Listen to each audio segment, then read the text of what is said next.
ඔයත් මල් පැල, විසිතුරු පැල, එළවලු පැල වගේ එහෙම නැත්නම් බෑග්, සපත්තු, කෑම හදලා විකුණනවා වගේ ඔයාගෙම කියලා පුංචි ව්‍යාපාරයක් කරන කෙනෙක් නම් මේ වීඩියෝ එක අරගෙන ආවේ ඔයාටමයි. ඔයාටත් හීනයක් තියෙනවා නම් ඔයාගේ පුංචි ව්‍යාපාරය දවසක ලොකු ව්‍යාපාරයක් කරගෙන සාර්ථක කරගන්න ඕන කියලා මේ වීඩියෝ එක මගේ අරගන්න නැතුව අනිවාර්යයෙන්ම බලන්න. ඒ වගේම මගේ උපන්දිනේ දවසේ මම ඔයාලා වෙනුවෙන් මේ වීඩියෝ එකත් එක්ක පුංචි තෑග්ගකුත් අරගෙන ඇවිල්ලා තියෙනවා. ඒ තෑග්ග ලබා ගන්න කරන්න ඕන දේවල් මොනවද කියලා දැනගන්න වීඩියෝ එක චුට්ටක්වත් ස්කිප් නොකර වීඩියෝ එක ඉවර වෙනකම්ම වීඩියෝ එකත් එක්ක එකතු වෙලා ඉන්න. ඔයා දැනට ව්‍යාපාරයක් කරගෙන යන කෙනෙක් වුණත් තාම ව්‍යාපාරයක් පටන්ගෙන නැතුව ඉදිරියේදී පටන් ගන්න අදහසක් තියෙන කෙනෙක් වුණත් ඔයාට මේ වීඩියෝ එක අනිවාර්යයෙන්ම වැදගත් වෙනවා. ඔයාලා හැමෝම මගේ ඕඩා ෆ්ලවර්ස් channel එකට ගොඩක් ආදරෙන් පිළිගන්න ගමන්ම ඔයාලා තාම මගේ channel එක subscribe කරලා නැත්නම් subscribe කරන්න කියලාත් ඔයාලගෙන් පුංචි ඉල්ලීමක් කරනවා. මේ වීඩියෝ එකෙන් මම ඔයාලට කියලා දෙන්න හදන්නේ ඔයාලගේ ව්‍යාපාරය සාර්ථක කරගන්න අනුගමනය කරන්න ඕන විශේෂ ක්‍රමයක් ගැන. ගොඩක් අය ව්‍යාපාර කරාට ව්‍යාපාරයේ ආදායම් වියදම් ලියලා තියාගන්න පුරුදු වෙලා නැහෙනේ. මෙතන ඉන්න අයගෙන් ගොඩක් දෙනෙක් එහෙම කරන්නේ නැතුව ඇති. දැනටමත් එහෙම කරන්න පුරුදු වෙලා ඉන්න අය ඉන්නව නම් එයාලා පහලින් කමෙන්ට් එකක් දාලා තියන්න. ඔයාලගේ ව්‍යාපාරයේ ආදායම් වියදම් හරියටම ට්‍රැක් කරලා තියාගන්නේ කොහොමද කියලා වගේම එහෙම ආදායම් වියදම් ට්‍රැක් කරලා තියාගන්න එක කොච්චර ව්‍යාපාරයේ වර්ධනයට වැදගත් වෙනවද කියලා තමයි මම අද වීඩියෝ එකකින් ඔයාලට කියලා දෙන්න හදන්නේ. ඒ වගේම මේ ආදායම් වියදම් හරියටම ලියලා තියාගන්න ඕන විදිය ගැන කියලා දෙන ආකෘතියකුත් මම ඔයාලට වීඩියෝ එකේ ඉස්සරහට කියලා දෙනවා. ඔයාලගේ බිස්නස් එකට හරියටම ආදායම් වියදම් ලියලා තියාගන්න වාර්තාවක් හදන්න ඕන කොහොමද කියලා දෙන්න කලින් මම ඔයාලට කියන්නම් මේ වගේ එකක් පවත්වාගෙන යන එක ඔයාලට කොච්චර වැදගත් වෙනවද කියන එක. පළවෙනි එක තමයි ඔයාලට මේ වගේ වාර්තාවක් පවත්වාගෙන යන එකෙන් දැනගන්න පුළුවන් ඔයාලගේ ව්‍යාපාරයේ තියෙන එකම තැනද එහෙම නැත්නම් ව්‍යාපාරයේ වර්ධනයක් සිද්ධ වෙනවද කියලා. ඔයාලා මේ වගේ වාර්තාවක් පවත්වාගෙන යන්නේ නැත්නම් ඔයාලට කවදාවත් ඔයාලගේ ව්‍යාපාරයේ ඉස්සරහට යනවද නැත්නම් පටන් ගත්ත තැනමද දියුණුවක් නැද්ද එක තැන තියෙනවද කියන එක ගැන අදහසක් ගන්න විදියක් නැහැ. ඒ වගේම ඔයාලා ව්‍යාපාරය ගැන මේ විදියට වාර්තාවක් පවත්වාගෙන ගියාම ඔයාලා පොඩියට පටන් ගත්ත ව්‍යාපාර දවසක ලොකු ව්‍යාපාරයක් වුණාට පස්සේ ඔයාලට බලා ගන්න පුළුවන් ඔයාගේ ව්‍යාපාරේ මොන වගේ ගමන් මාර්ගයක්ද ඇවිත් තියෙන්නේ කියලා.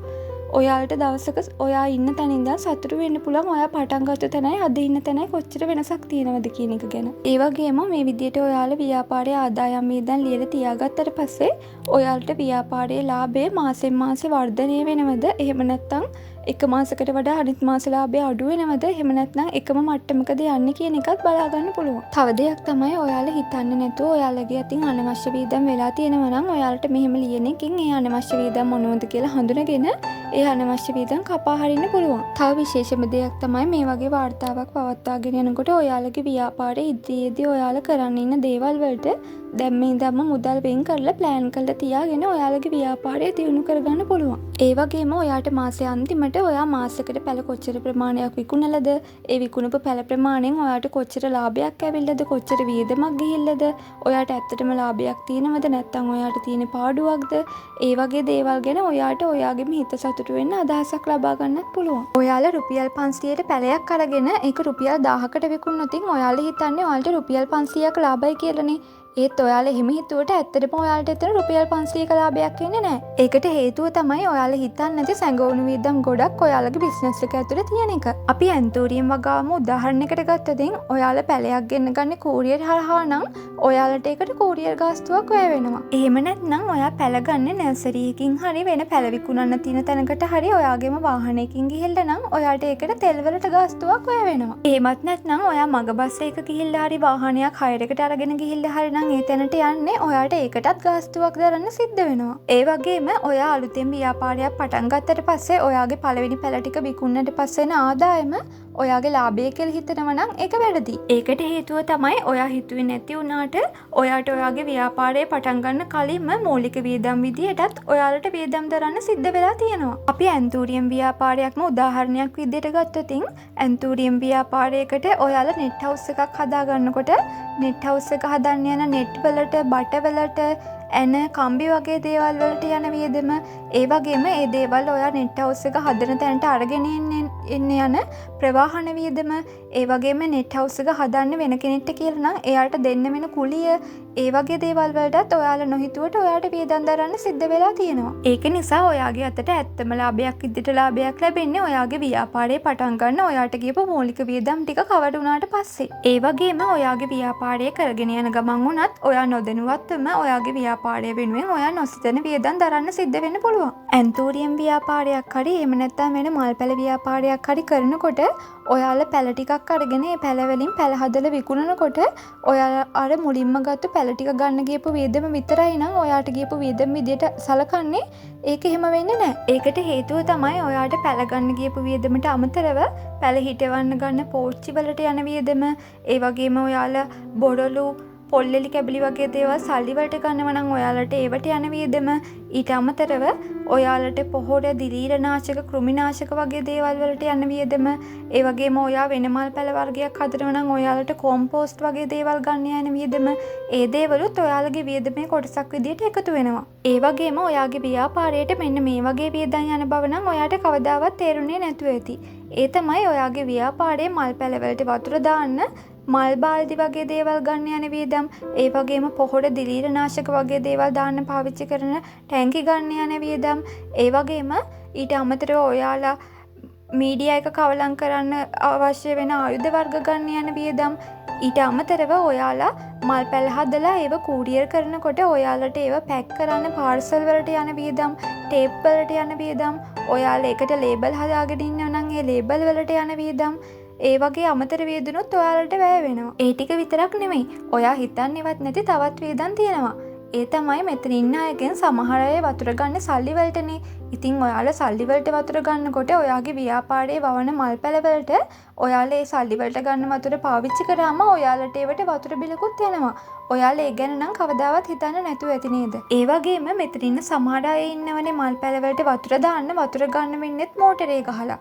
ඉතින් එයාලට මල් පැල වලට අනිත් වියදම් වලට අමතරව මෝටරේ ගහලා වතුර ගන්න විදුලි බිලකුත් එකතු වෙනවා. ඔයාලා මේ වගේ වියදම් ගැන කලින් හිතට තිබුණද නැද්ද කියලා පහලින් කමෙන්ට් එකකුත් දාලා තියන්නකෝ. තවත් ඔයාලා හිතන්නේ නැති වියදමක් තමයි ඔයාලා පැල කූරියර් එකට බාර දෙන්න ඔයාලගේ ගෙදර ගාවට එන්නේ නැත්නම් ඔයාලා කූරියර් ආයතනයට යන්න වෙනවනේ.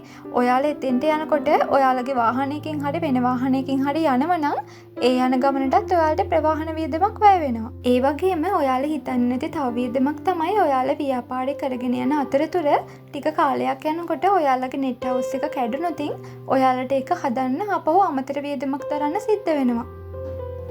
ඒ වගේම ඔයාලා භාවිතා කරන උපකරණවල ගැටලුවක් වුණොතින් හරි ඒ වගේ උපකරණ ආපහු මිලදී ගන්න වුණොතින් හරි ඒවටත් ඔයාලට අමතර වියදමක් දරන්න සිද්ධ වෙනවා. ඉතින් ඔයාලා හිතන්නේවත් නැති තව වියදමක් තමයි ඔයාලා ව්‍යාපාරය කරගෙන යනකොට ඔයාලට ව්‍යාපාරය දියුණු කරගන්න ඔයාලට සෝෂල් මීඩියා වලට ෆොටෝ වීඩියෝ වගේ දේවල් අප්ලෝඩ් කරන්න සිද්ධ වෙනවනේ. ඉතින් මේ දේවල් අප්ලෝඩ් කරන්න ඔයාලට ඩේටා භාවිතා කරන්න සිද්ධ වෙනවනේ. ඉතින් ඔයාලා හිතන්නේ නැති වුණාට ඔයාලට ඩේටා වලටත් මේවට පිරිවැයක් දරන්න සිද්ධ වෙනවා. ඒ වගේම ඔයාලට කස්ටමර්ස්ලත් එක්ක ගනුදෙනු කරනකොට කස්ටමර්ස්ලා එක්ක කතා කරන්න ඔයාලට ෆෝන් එකට රීලෝඩ් දාන්න ෆෝන් බිල් ගෙවන්නත් සිද්ධ වෙනවනේ. ඉතින් ඒ වගේ වියදනුත් ඔයාලා හිතන්නේ නැති වුණාට ඔයාලට වැය වෙනවා. ඔයාලා කෑම හදන ව්‍යාපාරයක් කරනවා නම් ඔයාලට කෑම හදන්න අමුද්‍රව්‍ය ගන්න යන වියදම, ඒ වගේම විදුලි බිල, ගෑස් බිල, වතුර බිල මේ වගේ දේවලුත් ඔයාලට දරන්න සිද්ධ වෙනවා. ඒ වගේම මේ හැම දෙයකටම වඩා ඔයාලට ඔයාගේ කාලය වෙනුවෙනුත් වටිනාකමක් එකතු වෙන්න ඕන. ඔයාලා ඔයාලගේ බිස්නස් එක කරන්න ඔයාලගේ කාලය යොදවනවනේ. ඔයාලා ඒ කාලය ඔයාලගේ බිස්නස් එක කරන්න යොදවන්නේ නැතුව වෙනත් ව්‍යාපාරයක රැකියාවක් කරන්න යෙදුවොත් ඔයාලට ඒක වෙනුවට පඩියක් හම්බ වෙනවා. ඔයාලා ඒකට යන්නේ නැතුව ඔයාගේ ව්‍යාපාරය වෙනුවෙන් ඔයාගේ කාලය යොදවන එකට ඔයාගේ කාලය වෙනුවෙනුත් ඔයාට ගෙවීමක් සිද්ධ කරන්න ඕන. ඉතින් ඒක නිසා ඔයාලා ඒකටත් වටිනාකමක් එකතු කරන්න. ඉතින් දැන් මම ඔයාලට කියලා දෙන්නම් මම මගේ ආදායම් වියදම් ලියන්න වාර්තාවක් හදාගෙන තියෙන විදිහ. මම මේක නම් මේ ඔයාලට පෙන්වන්න හැදුවේ ආකෘතිය.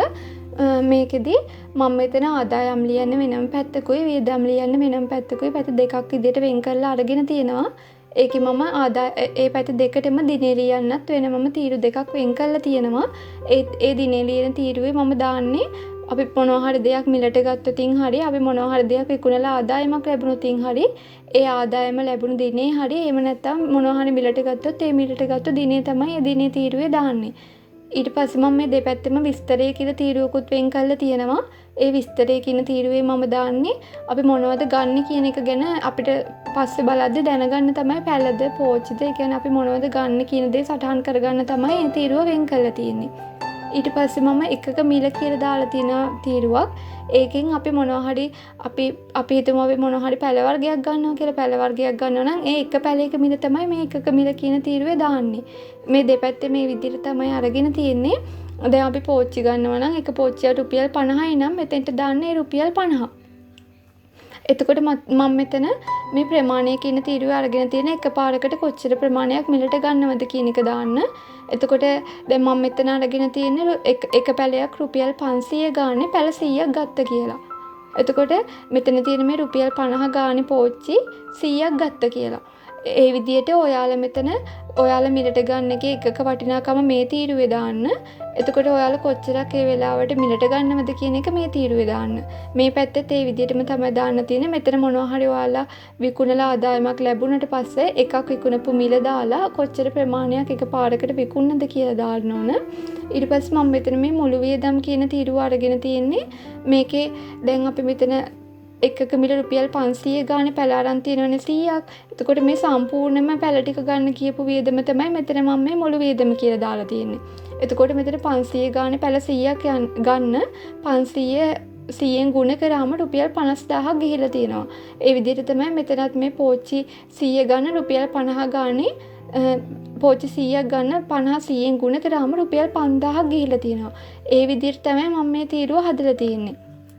මෙතන ඔයාලා මාස සැරින් සැරේට ගන්න එක දේවල් ගන්න යන වියදම් ටික ඔක්කොම දාන්න ඕන. මේ මම මෙතන මේ දල වශයෙන් නිකන් ඔයාලට පෙන්වන්න විතරයි මෙහෙම හදලා තියෙන්නේ. ඔයාලා මේකේ ඔයාලට ඇත්තටම යන වියදම් මොනවද කියලා ඒව හරියටම බලලා දාන්න. මෙතන මම මේ වෙනත් වියදම් කියලා තීරුවක් අරගෙන තියෙන්නේ. මම ඔයාලට කිව්වනේ අපි හිතන්නේවත් නැති විදියට යන වියදම් තියෙනවා කියලා. මම මේ ඒකට තමයි මේ වෙනත් වියදම් කියලා දාලා තියෙන්නේ. ඔයාලා එක වෙන වෙනම ලියලා ඔයාලට කොච්චරක් යනවද කියන ප්‍රමාණය අනුව ඔයාලා වෙන වෙනම දාන්න. මම මේ ඔයාලට නිකන් දල අදහසක් ගන්න තමයි මෙහෙම හදලා තියෙන්නේ. එතකොට මෙතන මේ 59300යි කියලා තියෙන්නේ මෙන්න මේ මුළු වියදම් තීරුව එකතුව. ඒ කියන්නේ ඔයාලට මාසෙකට බගාව වෙනුවෙන් ඔයාලගේ ව්‍යාපාර වෙනුවෙන් යන සම්පූර්ණ වියදම් ටික එකතුව තමයි මෙතෙන්ට මේ අරගෙන තියෙන්නේ. ඊට පස්සේ මෙතන ආදායම් පැත්තෙත් ඒ විදිහටම තමයි මෙතන මේ 60000 ගන්න සම්පූර්ණ ආදායම් වල එකතුව. මෙතන මම ආදායම් විදිහට එකයිනේ දාලා තියෙන්නේ. මෙතන තව තිබුණා නම් ඒ තියෙන ඒවා ටිකත් එකතු කරලා තමයි මෙතෙන්ට මේ 60000 තියෙන තැනට එකතුව ලියන්න ඕන.